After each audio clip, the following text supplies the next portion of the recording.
నమస్తే welcome to Kaizer news. సో మనతో పాటు Telangana Congress TPCC general secretary leader గారు ఉన్నారు, సంజయ్ రెడ్డి గారు. మాట్లాడించే ప్రయత్నం చేద్దాం బండి సంజయ్ కొడుకు ఇష్యూ మీద. అక్క నమస్తే.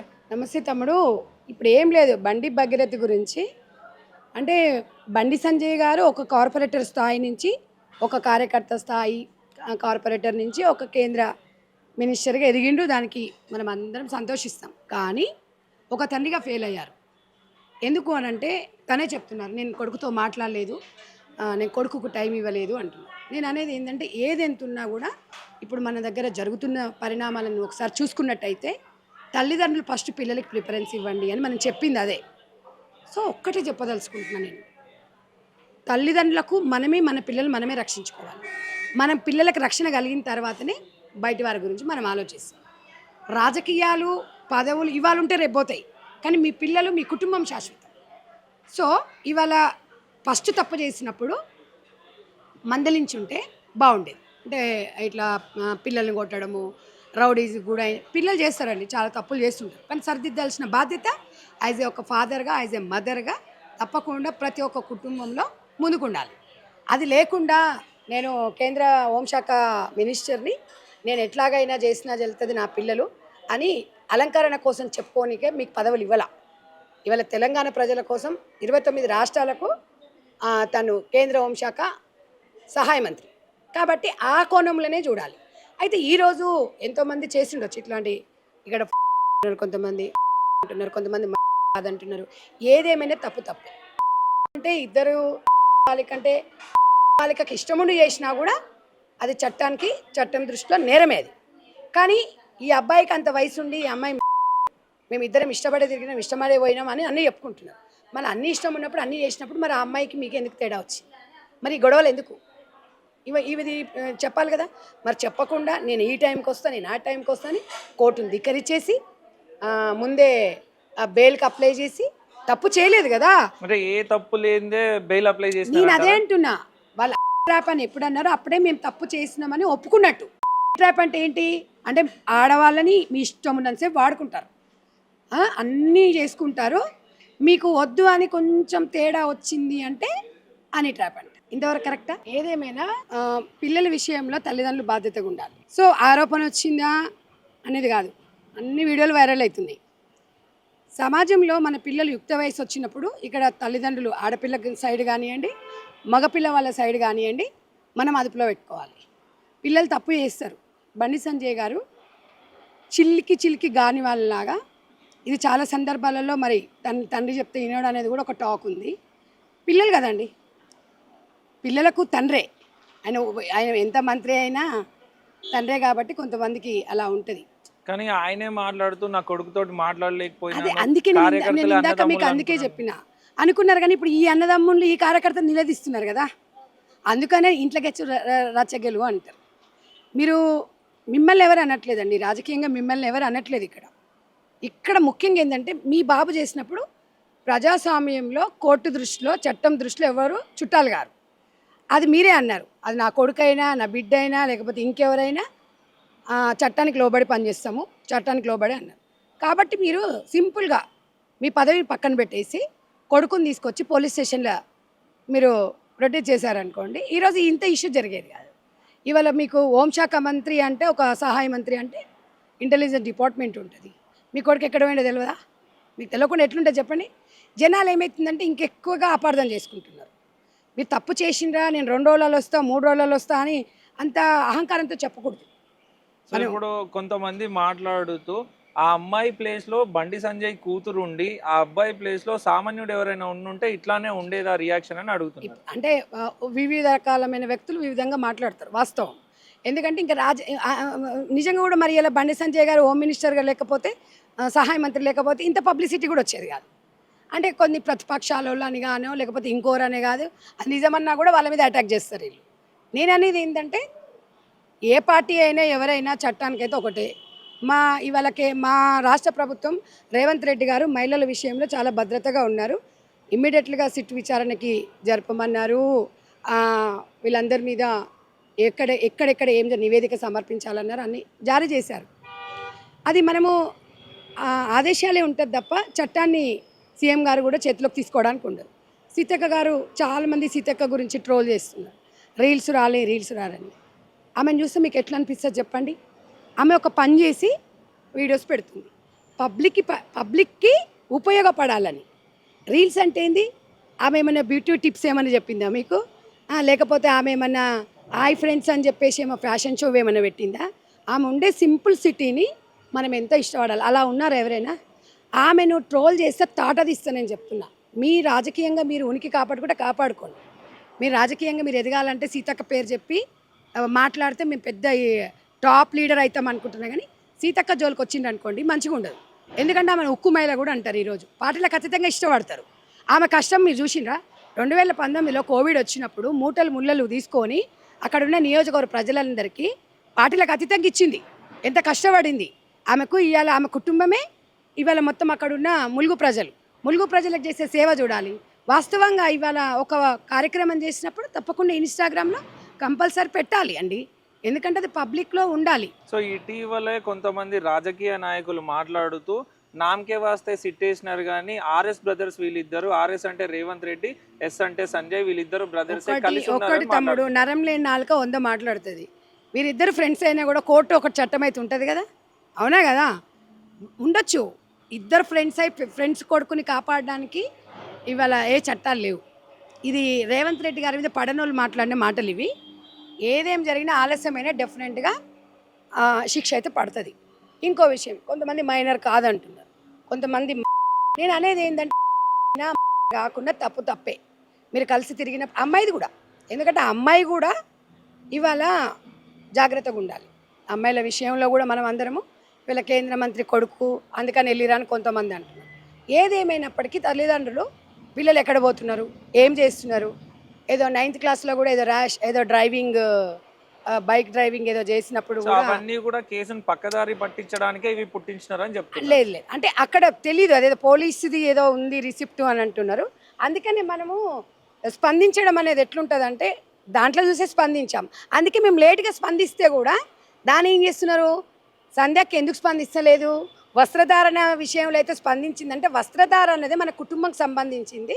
కుటుంబ విలువల గురించి అది కామన్గా నువ్వు మాట్లాడుతూ నేను మాట్లాడతా. కానీ ఇలాంటి బాలిక విషయంలో చాలా జాగ్రత్తగా మాట్లాడాలి. మనకు చట్టాల గురించి తెలుసుకోవాలి. అది నిజం. ఒకవేళ నేను ఈ స్థాయిలో ఉండి ఆమెకు బుద్ధి లేదా, తెలియకుండా ఎట్లా మాట్లాడింది అంటారు. మాట్లాడకపోతే ఆ దాంట్లో స్పందించింది, ఇక్కడ స్పందించేదాన్ని అంటే మేము ఏం మాట్లాడాలి కూడా వాళ్ళే డిసైడ్ చేస్తారా? అంటే మేము ఎప్పుడు స్పందించాలో వాళ్ళే డిసైడ్ చేస్తారా? మేము ప్రజలకు 100% ఏదైనా జరిగినప్పుడు డెఫినెట్గా నేను ఒక సామాజిక అంశాలలో ముందుంటా. మాకు కూడా కొన్ని వ్యక్తిగతంగా పనులు ఉంటాయి, కొంచెం హెల్త్ కూడా సహకరించకపోవచ్చు. ఈ విషయం జరిగినప్పుడు మనకు అవుట్ ఆఫ్ స్టేషన్ ఉండొచ్చు. ఇది అర్థం చేసుకోవాలి కదా. బండి సంజయ్ గారి గురించి మాట్లాడదు, వీళ్ళు కాంగ్రెస్ కదా అంటే. బండి సంజయ్ గారి గురించి గతంలో చేసిన వ్యాఖ్యల మీద నేను ఎప్పుడో స్పందించాను. మీకు తెలియదా?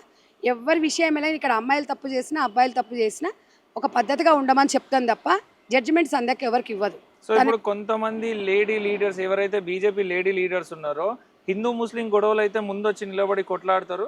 మరి ఒక అమ్మాయికి అన్యాయం జరిగినప్పుడు ఆడవాళ్ళు అయ్యి ఉండి ఎందుకు మాట్లాడలేకపోతున్నారు అని ప్రశ్నిస్తున్నారు. ఇప్పుడు ప్రశ్నిస్తున్నారు, అది పోయి వాళ్ళని అడగాలి.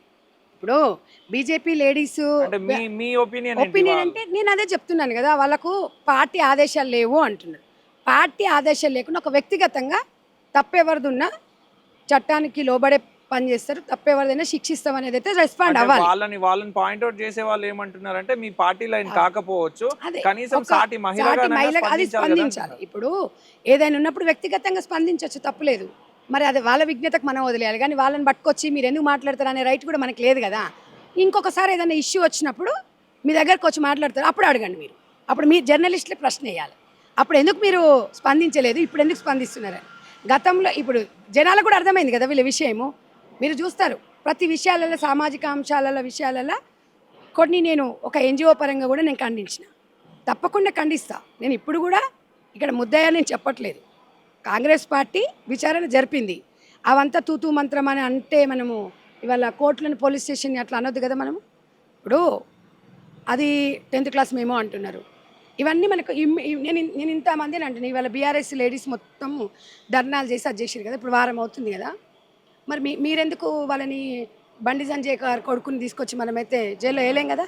చట్టాన్ని మనం చేతిలోకి తీసుకోలేము కదా. మీరు స్పందించిండ్రు, ఇవాళ ఈ విషయంలో స్పందించిండ్రు. అక్కడ వైష్ణవి అమ్మాయి విషయంలో ఒక్క బీఆర్ఎస్ మహిళ స్పందించిందా? ఆమన్గల్లో రామదాస్ భార్యను చంపినప్పుడు ఆ పిల్లలు అనాథ పిల్లలు అయినప్పుడు ఒక్కరన్నా బీఆర్ఎస్ లేడీస్ పోయి మందలిచ్చినారా? ఇన్ని జరుగుతున్నాయి వరంగల్లో. ఈ 7 years అమ్మాయిని చేసినప్పుడు వీళ్ళు వచ్చి స్పందించారా? మరియమ్మ లాకప్ డెత్ అప్పుడు స్పందించారా? నిన్నమన్నా ఒక 11 ఏళ్ళ పిల్లని మైబాబాద్లో జరిగినప్పుడు వీళ్ళు స్పందించారా? నేను అనేది ఏంటంటే మీరు స్పందించండి, కానీ ఎదుటోళ్ళు కూడా స్పందించాలి.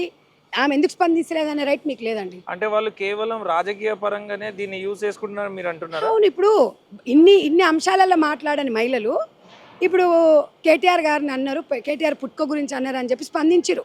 కరెక్టే, మీరు స్పందించడము నేను కూడా ఎంకరేజ్ చేస్తా. ఇంకొకటి అమ్మాయి ఇంకెవరు అమ్మాయి మీద వాళ్ళ ఇంటి మీద కూడా దాడి చేసి ప్రశ్నించినప్పుడు దాడి అనేది నేను ఖండిస్తాను. ఒక మహిళల మీద ఇంటి మీద వెళ్ళి దాడి చేయడం తప్పు. ప్రతి విమర్శలు చేసుకోవాలి, కానీ మహిళలు రాజకీయాలు రావడమే చాలా తక్కువ ఉంటుంది.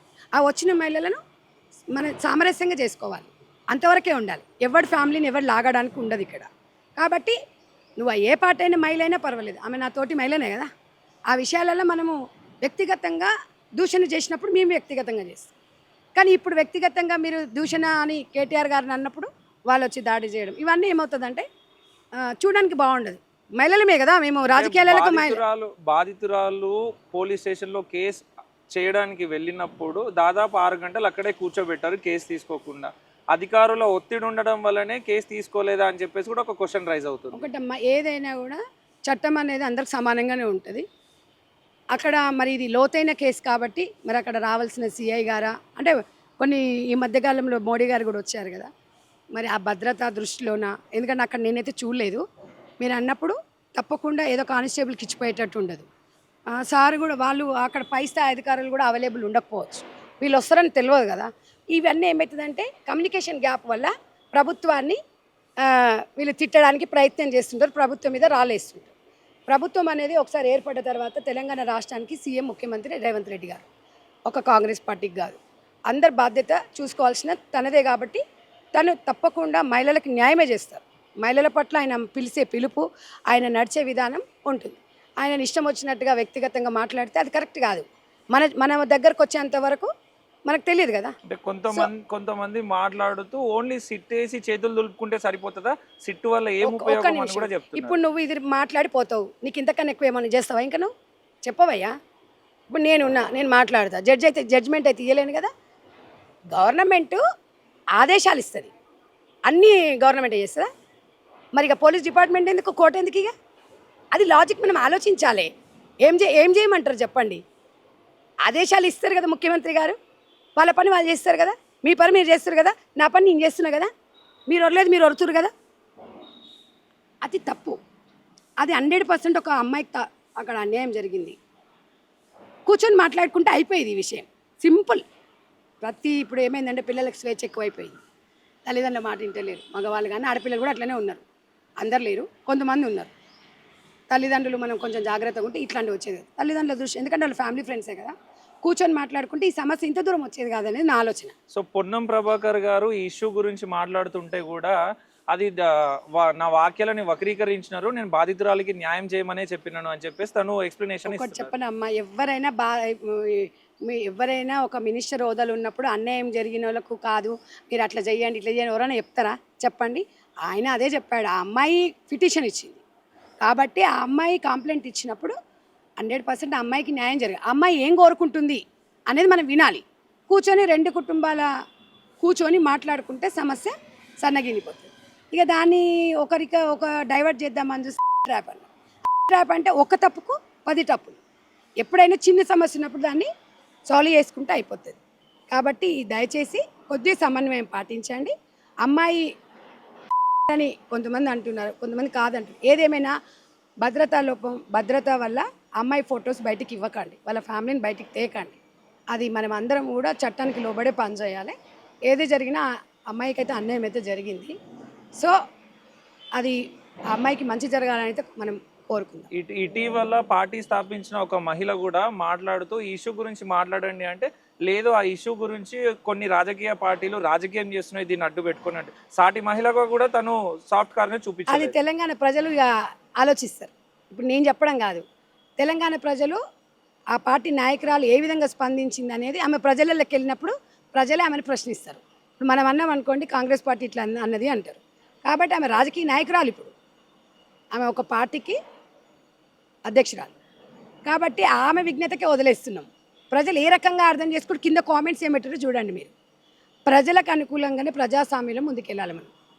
ఒక్కటే గుర్తుపెట్టుకోండి, డబ్బులు, కోట్లు, లక్షలు, బంగారాలు, మనులు, మాన్యాలు కోరుకుంటలేరు ప్రజలు. ప్రజలు ఇబ్బందులు వచ్చినప్పుడు మమ్మల్ని పట్టించుకోండి, మా ప్రాబ్లమ్ సాల్వ్ చేయమని అడుగుతున్నారు. ఒక మహిళగా నేను సిగ్గుపడుతున్నాను. ఎందుకు అనంటే ఆ అమ్మాయి పక్షాన నిలబడాలి, నిలబడి ఏం జరిగిందని అనాలి. సింపుల్గా నవ్వుకుంటూ మళ్ళీ అది కూడా. ఇక మరి పార్టీ ఎట్లా నడుపుతారండి? నేనైతే ఎక్స్పెక్ట్ చేయలే అట్లా. తను ఒక మహిళల సైడ్ ఉంటుంది, ఒక మహిళల అంటే ఎనీవే ఇక్కడ న్యాయం వైపు. అబ్బాయిల విషయంలో జరిగినప్పుడు కూడా నేను అమ్మాయిలని అన్నా, అమ్మాయిల విషయం జరిగినప్పుడు అబ్బాయిలు కూడా చెప్తున్నాను. అట్లని ఒక పిల్లోడు తప్పు చేస్తే 100 మంది తప్పు చేసినట్టు, ఒక్క అమ్మాయి తప్పు చేస్తే అందరు తప్పు చేసినట్టు కాదు. నేను అనేది ఏంటంటే, ఏదేమున్నా మన పిల్లలు మనమే కాపాడుకోవాలి, మన అదులో మనం ఉండాలి. ఆకులు కాలినాక చేతులు కట్టుకుంటే లాభం లేదనేది. సో ఫైనల్ గా కాంగ్రెస్ పార్టీ స్టాండ్ ఏంటి ఈ ఇష్యూలో? తప్పకుండా అక్కడ ఎవరికి తప్పకుండా దోషులు ఎవరు అనేది కఠినంగా శిక్షిస్తాం 100%. దాంట్లో ఎలాంటి డౌట్ లేదు. సీఎం గారు సీరియస్గా ఉన్నారు, మంత్రులు కూడా సీరియస్గా ఉన్నారు.